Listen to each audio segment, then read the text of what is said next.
Hello दोस्तों, नमस्कार। आप सभी का स्वागत है डीआरके टीवी पर। मैं हूं आपका दोस्त डॉक्टर कन्हैया, बीकानेर, राजस्थान से। दोस्तों, बहुत सारे लोगों के साथ में ये शिकायत रहती है कि उनका जो ब्लड प्रेशर है वो अचानक बढ़ जाता है। तो ये जो अचानक बढ़ने वाला जो ब्लड प्रेशर है, इसको हम कैसे ठीक करें, इसी के ऊपर ये पूरा का पूरा साइंटिफिक सेशन मैं आप लोगों को समर्पित कर रहा हूं।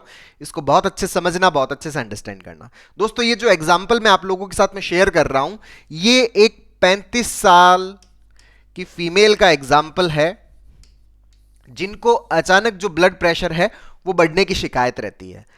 इस अचानक बढ़ने वाला जो ब्लड प्रेशर है, इसके साथ में इनको बहुत ज्यादा घबराहट, बहुत ज्यादा बेचैनी सी होती रहती है। इन्होंने बताया कि सर, मैंने अपनी तरफ से ब्लड प्रेशर को ठीक करने के जितने भी तौर तरीके हैं, उन सारे तौर तरीकों को मैंने अपना लिया है। मैं रेगुलरली एक्सरसाइज करती हूँ, मैंने डाइट कंट्रोल कर लिया है, मैं इतना ज़्यादा सॉल्ट भी कंज्यूम नहीं करती, बहुत ज़्यादा सॉल्ट कम सॉल्ट है वो मैं कंज्यूम करती हूँ। मैंने अपनी तरफ से सारी चीज़ें कर ली और मेरे टेस्ट भी ऑलमोस्ट नॉर्मल आते हैं, उनमें ऐसा कुछ आता नहीं है। तो डॉक्टर भी कहते हैं कि आप इतना लोड क्यों लेते हो। तो दोस्तों, ये जो बीपी है, इस बीपी से हम कैसे बाहर निकलें, समझना। दोस्तों, जो ब्लड प्रेशर होता है, वास्तव में ब्लड प्रेशर जो है वो दो तरह का होता है। एक तो कौन सा है? एक तो है रियल वाला बीपी। अच्छा, रियल वाले बीपी का मतलब क्या है कि एक्चुअल में जो समस्या है वो बीपी की ही है। और ये जो रियल वाला बीपी है, ये रियल वाला बीपी बेसिकली क्या होता है, ये धीरे धीरे तो बढ़ता है, लंबे टाइम तक बढ़ा हुआ रहता है, और धीरे धीरे क्या होता है, ये कम होता है। और ये जो रियल वाला बीपी है, ये कब बढ़ता है? जब हमारी जो ब्लड वेसल्स हैं, उन ब्लड वेसल्स की आंतरिक जो दीवार है, उसके अंदर कोलेस्ट्रॉल जमा हो जाता है। जो कोलेस्ट्रॉल जब जमा हो जाता है, तो उसके कारण जो ब्लड वेसल है, उसका आंतरिक जो दायरा है वो थोड़ा कम हो जाता है। आंतरिक दायरा कम होने की वजह से प्रेशर बढ़ता है। अब ये जो आंतरिक जो लेयर है कोलेस्ट्रॉल की, जो जमा हो रही है, ये धीरे धीरे जमा हो रही है, धीरे धीरे जमा होती है, तो ये बीपी भी क्या होता है, धीरे धीरे बढ़ता है। और फिर आप इसके ऊपर जब ट्रीटमेंट लेते हो, डाइट कंट्रोल करते हो, तो ये धीरे धीरे क्या होने लग जाता है, कम भी होने लग जाता है। तो ये तो है रियल वाला। अच्छा, इसके अंदर आपका जो कोलेस्ट्रॉल का मामला है वो क्या आएगा, ऑलमोस्ट गड़बड़ ही आएगा। लेकिन सर, मेरी तो जांचें सारी नॉर्मल आती है, सारी रिपोर्ट्स नॉर्मल आती है। तो ये जो ब्लड प्रेशर है, जिसमें ब्लड प्रेशर अचानक बढ़ता है और थोड़ी देर बाद में नॉर्मल हो जाता है, सर मेरी स्थिति भी कुछ ऐसी रहती है कि बीपी एक पल तो बहुत ज्यादा बढ़ जाता है, जैसे दोपहर में चेक किया तो बहुत ज्यादा बढ़ गया, शाम को चेक किया तो वापस कम आ गया। तो इस तरह का जो बीपी है, इसको बोलते हैं अपन साइकोजेनिक बीपी। साइकोजेनिक बीपी के अंदर क्या होता है कि जो ब्लड प्रेशर है वो अचानक बढ़ता है, बढ़ने के बाद में वापस नॉर्मल हो जाता है, उसके बाद में फिर से बढ़ता है, फिर नॉर्मल हो जाता है, फिर बढ़ता है, फिर से क्या हो जाता है, नॉर्मल हो जाता है। ये जो साइकोजेनिक बीपी है, ये कई बार बढ़ता है, फिर से वापस क्या हो जाता है, नॉर्मल हो जाता है। ये क्या है, साइकोजेनिक बीपी। ये रियल वाला बीपी नहीं है। साइकोजेनिक बीपी के अंदर हम जितने भी टेस्ट करवाते हैं, जांचें करवाते हैं, वो ऑलमोस्ट क्या आती है, नॉर्मल आती है। और आपने अपनी तरफ से जितने भी इसको नॉर्मल करने के उपाय, आपने योगा कर लिया, आपने मेडिटेशन कर लिया, आपने डाइट कंट्रोल कर लिया, आपने खाने पीने के ऊपर अच्छे से नियंत्रण कर लिया, स्टिल अगर आपका ब्लड प्रेशर बढ़ा हुआ रह रहा है, तो इसका मतलब बीपी कौन सा है, साइकोजेनिक है। और दिन में अगर कई बार आपका बीपी बढ़ जाता है और कई बार नॉर्मल हो जाता है, तो इसका मतलब आपका साइकोजेनिक बीपी है। जैसे कई लोगों को, सर हम जैसे ही डॉक्टर के चैम्बर के अंदर जाते हैं या हॉस्पिटल की तरफ जाते हैं, तो सर हमारा ब्लड प्रेशर बढ़ जाता है, जिसको अपन व्हाइट कोट फोबिया बोलते हैं, कि भाई डॉक्टर से ही डर लगने लग जाता है, पता नहीं ये क्या कहेगा, ये क्या बोलेगा, ये कौन सी जांच करवाएगा, उसके चक्कर में पहले से इसे टेंशन हो जाती है। अच्छा, इसकी वजह से क्या हो जाता है, बीपी बढ़ जाता है। ये भी क्या है, साइकोजेनिक बीपी है। कई लोगों का ऐसा होता है कि वो जैसे मीटिंग के अंदर मिलने जा रहे हैं किसी से, उससे पहले ही उनको बहुत ज्यादा दिमाग के अंदर लोड हो जाता है और उसकी वजह से उनका क्या होता है, बीपी बढ़ जाता है। ये भी क्या है, साइकोजेनिक बीपी है। अच्छा, आपने किसी न्यूज को सुन लिया, कुछ किसी के साथ में कोई दुर्घटना घटित हुई, उस न्यूज को आपने सुना। अच्छा, सुनने के बाद में आपका जो ब्लड प्रेशर है वो बढ़ गया। ये ब्लड प्रेशर भी कौन सा है, ये साइकोजेनिक बीपी है। तो ये जो साइकोजेनिक बीपी है, अगर हम इस ब्लड प्रेशर को ठीक करना चाहते हैं, तो हमें जो साइकोजेनिक बीपी है उसके रूट कॉज को हमें क्या करना पड़ेगा, सही करना पड़ेगा। अच्छा, साइकोजेनिक बीपी का जो रूट कॉज है वो कौन सा है, साइकोजेनिक मतलब जो, साइको मतलब हमारे माइंड से क्रिएट होता है। वो ब्लड प्रेशर जो हमारे माइंड के कारण से, उसको हम क्या बोलते हैं, साइकोजेनिक ब्लड प्रेशर बोलते हैं। मतलब जब भी हमारा माइंड एंजाइटी में जाता है उसके कारण हमारा जो ब्लड प्रेशर बढ़ता है उसको अपन साइकोजेनिक बोलते हैं। तो अगर इस साइकोजेनिक को सही करना है तो मुझे मेरा जो एंजाइटी वाला पार्ट है उस एंजाइटी वाले पार्ट को भी मुझे क्या करना पड़ेगा, नॉर्मल करना पड़ेगा। जिस वजह से एंजाइटी उसको मुझे ठीक करना पड़ेगा। जैसे कि इनको जो एंजाइटी है, इनके दिमाग के अंदर जो ऑटोमेटिक जो नेगेटिव थॉट्स आते थे वो इस तरह से नेगेटिव थॉट्स आते हैं कि सर मैं जैसे कोई भी काम करने की शुरुआत करती हूं, जैसे सुबह उठना है और सबके लिए नाश्ता बनाना है, तो दिमाग में ख्याल आता है कि ठीक है अभी तो बना दूंगी, लेकिन मैं कल अगर नाश्ता नहीं बना पाई, आगे अगर नाश्ता नहीं बना पाई तो सब लोग मेरे बारे में क्या सोचेंगे। इसके चक्कर में मुझे बहुत ज्यादा घबराहट होती है, बहुत ज्यादा बेचैनी होती है और मेरा बीपी बढ़ जाता है। और फिर मैं वो जो नाश्ता बनाने वाला जो प्रोसेस है उसको मैं नहीं करती। फिर मान लीजिए कि मुझे कपड़े धोने हैं, अच्छा मैं अभी तो धो दूंगी, कल अगर नहीं धो पाई, आगे अगर नहीं धो पाई तो फिर क्या होगा। उसके चक्कर में मेरा जो घबराहट है वो बढ़ जाता है, मेरा बेचैनी वो बहुत ज्यादा बढ़ जाता है। तो फिर मैं उस काम से अपने आप को क्या कर लेती हूँ, दूर कर लेती हूं। अगर मान लीजिए कि घर वालों के लिए खाना बनाना है तो मेरे दिमाग में थॉट आता, अच्छा मुझे खाना बनाना है, अगर मैं अभी तो खाना बना दूंगी, लेकिन अगर मैं कल नहीं बना पाई, परसों नहीं बना पाई, आने वाले समय में अगर मैं खाना नहीं बना पाई तब क्या होगा। तो उस बात का मुझे बहुत ज्यादा घबराहट होता है, बहुत ज्यादा बेचैनी होता है और उस घबराहट और बेचैनी में मेरा जो बीपी है वो बढ़ जाता है।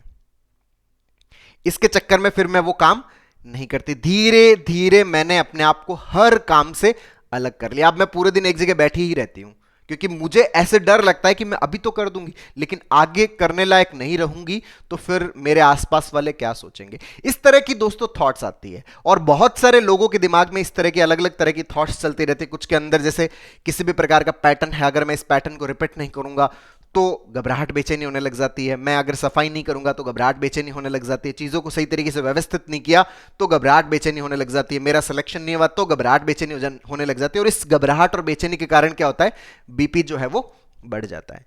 तो ये जो बीपी बढ़ता है क्योंकि हमारे अंदर एंजाइटी बढ़ी तो बीपी भी क्या हो गया, बढ़ गया। तो अगर बीपी को कम करना है तो एंजाइटी को क्या करना पड़ेगा, सही करना पड़ेगा। और एंजाइटी को सही करने के लिए यहां पर क्या करना पड़ेगा, सीबीटी का प्रैक्टिस करना पड़ेगा। कॉग्निटिव बिहेवियरल थेरेपी जो है उसका हमें यहां पर अभ्यास करना पड़ेगा। अच्छा, यहां पर सीबीटी का क्या प्रैक्टिस करना है, सीबीटी का हमें यहां पर यह प्रैक्टिस करना है कि सबसे पहले तो मैं आज वाला जो कार्य है उस आज वाले कार्य को मैं करने के लिए सक्षम हूं या नहीं हूं। पहली चीज तो ये कि क्या मुझे किसी भी प्रकार का कोई फिजिकल प्रॉब्लम आज है, क्या मुझे किसी भी प्रकार की कोई दिक्कत आज हुई है, नहीं आज मुझे कोई दिक्कत नहीं है। तो सबसे पहले तो मैं आज वाला जो कार्य है उस कार्य को मैं कर दूं। अच्छा, दिमाग में आता है कि आज तो कर दूंगा, कल वाला कैसे करूंगा। कल वाला जो कार्य है ये एक प्रकार का हाइपोथेटिकल दिमाग के अंदर थॉट है। तो हम अपने आप को बताएं कि ये हाइपोथेटिकल थॉट है। मेरे सामने जब आज की सिचुएशंस है, मेरे सामने कल की सिचुएशंस नहीं है, तो कल की सिचुएशंस में मुझे क्या करना है इसका फैसला जो है वो कल किया जाएगा। परसों मुझे क्या करना है इसका फैसला परसों किया जाएगा, इसके बारे में परसों सोचा जाएगा।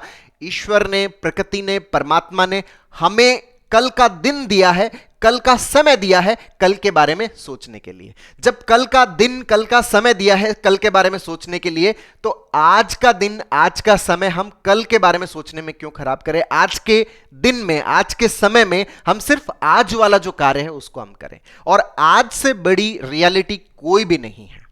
जो आज है, जो अभी का मोमेंट है, यही सबसे बड़ी क्या है, रियलिटी है। तो अगर मैं भविष्य में जाऊंगा तो भविष्य में मैं कार्य कर पाऊंगा, नहीं कर पाऊंगा, उस टाइम की जो भी परिस्थितियां रहेगी उन परिस्थितियों के हिसाब से मैं उन चीजों का क्या निकालूंगा, उत्तर निकालूंगा। मुझे आज उस उत्तर को ढूंढने की जरूरत नहीं है क्योंकि प्रकृति ने मुझे उस मोमेंट के लिए समय दिया है। तो उस मोमेंट के अंदर ही मैं सोचूंगा।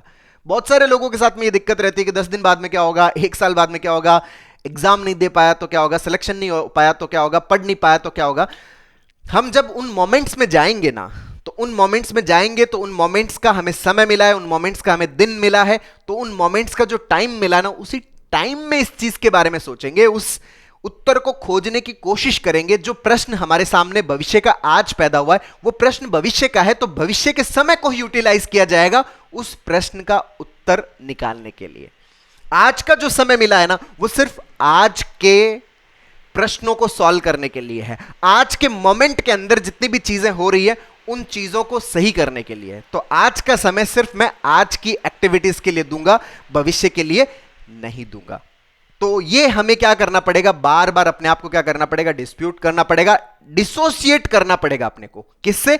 अपने आप को फ्यूचर से डिसोशिएट करना पड़ेगा। फ्यूचर से हम तभी डिसोशिएट कर पाएंगे जब हम फ्यूचर के इस थॉट के प्रति अपनी अवेयरनेस को बढ़ाएंगे। अगर हमारी जागरूकता में ये चीज आ जाती है कि अच्छा ये तो मैं मेरे भविष्य के बारे में सोच रहा हूं, जैसे ही आप इस चीज के प्रति अवेयर हो जाते हो, जागरूक हो जाते हो, आपका ध्यान ऑटोमेटिकली जो फ्यूचर वाला पार्ट है उससे हटके किस में आ जाता है, प्रेजेंट में आ जाता है। इसीलिए इस बात पर ज्यादा जोर दिया जाता है कि अपने आप को जागरूक किया जाए। किसके प्रति?